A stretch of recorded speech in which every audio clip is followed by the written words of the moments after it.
That's how you get a guy. Stop answering. As a woman, this is exactly how you make a guy. How to make him obsessed with you. Here's the one thing that actually makes women chase you. Effective fucking ways to make a girl chase you is jealousy. This is not like maybe. This is not two men who are fleeting, meaning going away. How to make him obsessed with you. Stop answering. Is you reveal all of your cards right off the bat. Because believe it or not,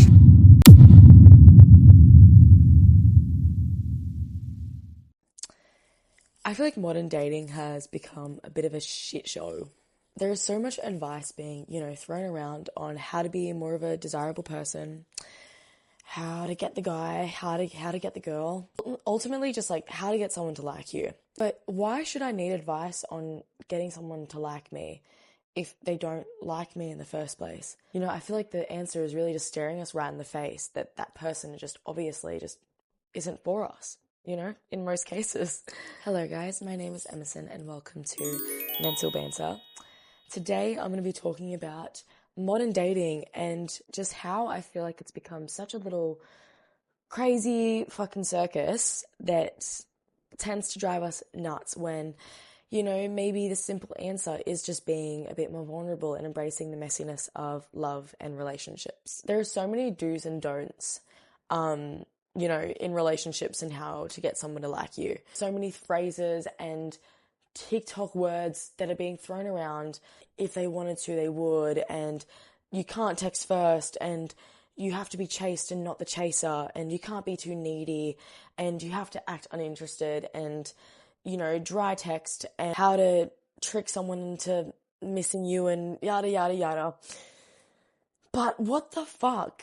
If I like someone, why am I being told to show less attraction in hopes that I get chosen or loved? I feel like modern dating has become very strategy based and we all seem to have a very structured view on dating. And I feel like we enjoy this because I feel like it gives us a sense of control in a world full of rejection and maybe a past full of rejection.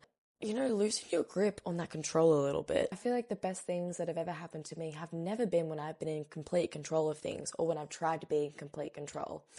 And the thing is, we are never fully in control. There's things we can control and there's things we can't control. Embrace the things that you can't control. Embrace loosening your grip on it a little bit and let the world surprise you. I understand there is a traditional perspective on dating and how men are traditionally the chasers and women are to be chased and masculine versus feminine energy. Historically men were seen as providers, the initiators, planning and showing effort, and women were, deemed more selective or, receptive. But I can't speak for all, but just as a general observation, I feel like women, definitely including myself, we sometimes subconsciously lean too much into being chased out of fear of being hurt, to the point where we are suppressing ourselves of connection. And also men are wanting to be chased as well and, want princess treatment. And at this point, we're both just running away from each other. No one's chasing anyone. We're playing tip, but no one's in. Women suppress interest to seem more desirable, and men pull back to maintain control, and everyone's just trying to win, And dynamics are allowed to change. It's 2026. The world is changing, and meeting each other halfway instead of running away from each other might just be, the simple solution to this. I remember when I felt like I was struggling a little bit in my dating life, playing games, for example, feeling like I needed to leave someone undelivered, double the amount that they left me undelivered, and, really struggling to kind of put myself out there. And I bought the book Act Like a Lady, Think Like a Man by Steve Harvey. And that was my literal Bible. I highlighted pages, I studied that shit, I gave it to friends. I really consistently preached these lessons that I was learning from this book. And I watched multiple YouTube videos on this type of stuff and scroll through TikTok. I literally used to like study, like write notes about this shit. Like it really consumed me. And like I will say, as much as there was, you know, like perks for this, I did learn a lot about, you know, I guess self-respect and independence, and learn a lot about dating as well. You know, and boundaries.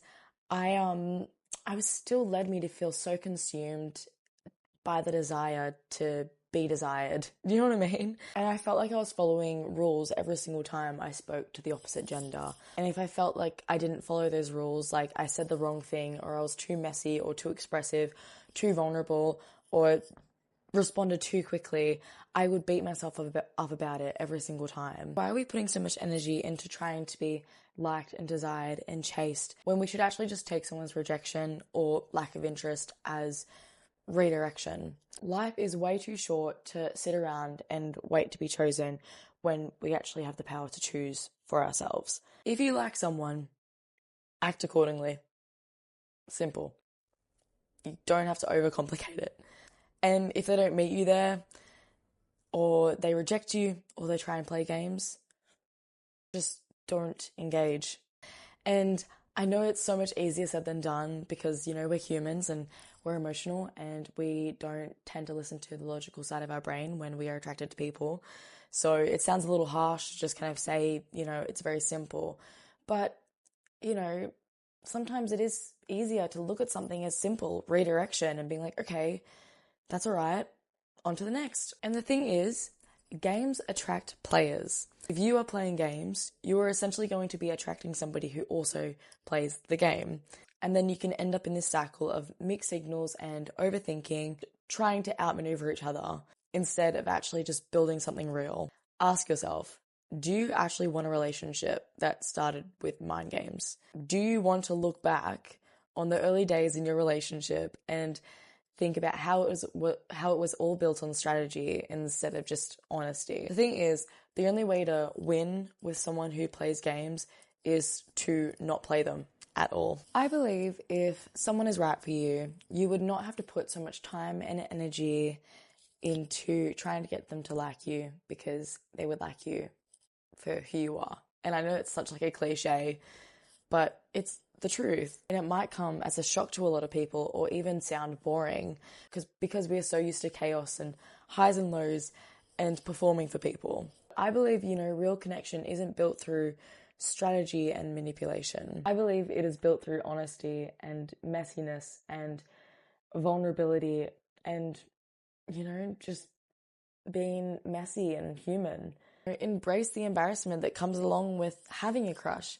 You know, stuttering because they make you nervous and you want to say something cool and funny that's going to impress them, you know, or getting excited when they message you, or, you know, texting back too soon because you want to talk to them. You know, life is way too short to shy away from that. We've all kind of been programmed to stay away from this type of behavior because, you know, it's needy or it's insecure. And I will admit, you know, like there is definitely like a level of security that you should have, I guess, in relationships and within yourself, because you can, you know, get lost in a crush, of course. But a bit of healthy codependence is also really okay. Trust yourself to have a crush. I think the most secure thing that you can do is to let yourself love instead of, you know, running away from it. And I know it's not a game, but the lover always wins.